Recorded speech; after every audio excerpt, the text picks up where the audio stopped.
Russia চীনের পর তুরস্কও একেবারে সরাসরি ইরানের পক্ষ নিয়েছে এবং প্রেসিডেন্ট এরদোয়ান ভীষণভাবে ক্ষিপ্ত হয়েছে ইসরায়েলের উপর।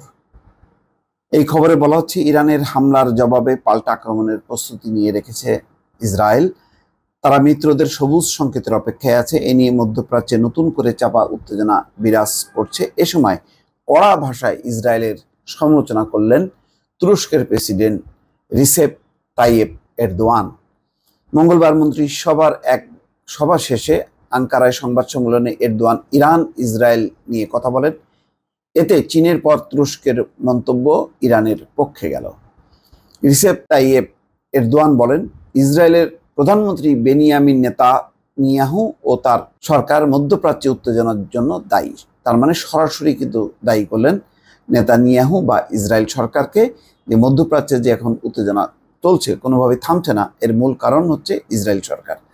তিনি বলেন, ইসরায়েল একটি আঞ্চলিক সংঘাত উস্কে দেওয়ার চেষ্টা করছে। দামেস্কে ইরানের দূতাবাসে হামলা ছিল তারই পরিকল্পনার একটি অংশ। ইসরায়েল যখন কি কোণঠাসা অবস্থা গাজায় এবং হামলা করতে করতে যখন নাকি সবাই নিন্দা করছিল, তখন এমনভাবে একটা হামলা তারা পরিচালনা করলো দামেস্কে, যাতে ইরান উত্তেজিত হয় এবং ইরান হামলা করলে তখন ইসরায়েল আবার তার মিত্রদেরকে যাতে সংগঠিত করতে পারে। তো সেটাই এরদোয়ান বলছে যে এটা ছিল তাদের, মানে ইসরায়েলের নেতানিয়াহুর একটা পরিকল্পনার অংশ। এরদোয়ান বলেন, যতদিন গাজায় নিষ্ঠুরতা ও গণহত্যা অব্যাহত থাকবে ততদিন আঞ্চলিক সংঘাত থাকবে। এ থেকে উত্তরণে সব পক্ষকে কাণ্ডজ্ঞানের পরিচয় দিতে হবে। এ সময় তিনি পশ্চিমাদের প্রতি নিন্দা জানান। কারণ হিসেবে বলেন, তারা ইসরায়েলে ইরানের হামলার নিন্দায় ব্যস্ত, অথচ সিরিয়ায় ইরানের দূতাবাসে হামলার ঘটনায় নিশ্চুপ ছিল। এটা তো একেবারেই আন্তর্জাতিক রীতিনীতির একেবারে পরিষ্কার লঙ্ঘন। ভিয়েনা কনভেনশন অনুযায়ী কোনোভাবেই মানে কনসুলেট বা দূতাবাস এরিয়া হামলা করতে পারে না। যখন যেই দূতাবাসের হামলা করা হবে, তার মানে সেই দেশের সার্বভৌমত্বের উপর আঘাত। যেমন বাংলাদেশের যেই মার্কিন দূতাবাস আছে বা যুক্তরাজ্য কানাডার দূতাবাস আছে, সেই দূতাবাসে হামলা করা মানে হচ্ছে ওই দেশের ভিয়েনা কনভেনশন অনুযায়ী ওই দেশের উপর হামলা করার শামিল। সিরিয়ার রাজধানী দামেস্কে নিজেদের কনসুলেটে হামলার জবাবে ইসরায়েলে হামলা চালিয়েছে ইরান।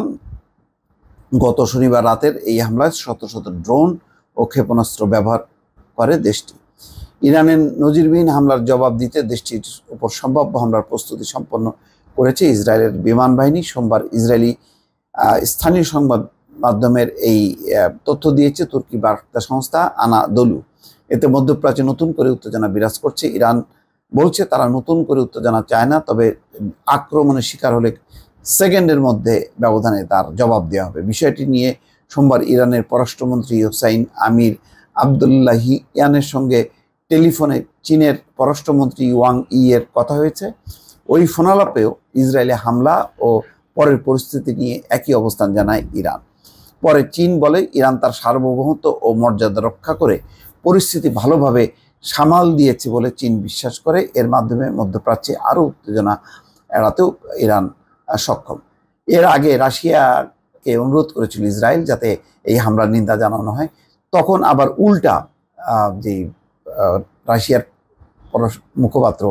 পররাষ্ট্র মন্ত্রণালয়ের মুখপাত্র বলেছে যে ইউক্রেন যখন হামলা করেছে রাশিয়ায় বেসামরিক নাগরিকদের উপর, তখন ইসরায়েল চুপ থেকেছে এবং জেলেনস্কির পক্ষে দফায় দফায় সপ্তাহে সপ্তাহে তারা বিবৃতি দিয়েছে।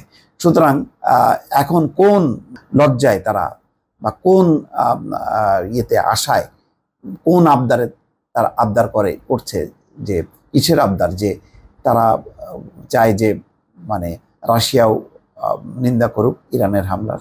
অর্থাৎ রাশিয়াও রিজেক্ট করেছে ইসরায়েলের আবদার, চীনও একেবারে ইরানের পক্ষ নিল, আর তুরস্কের প্রেসিডেন্ট তো একেবারে খোলাখুলি মন্ত্রিসভার বৈঠক শেষে সংবাদ সম্মেলনে এটি উল্টা আরও ইসরায়েলকে দায়ী করেছে।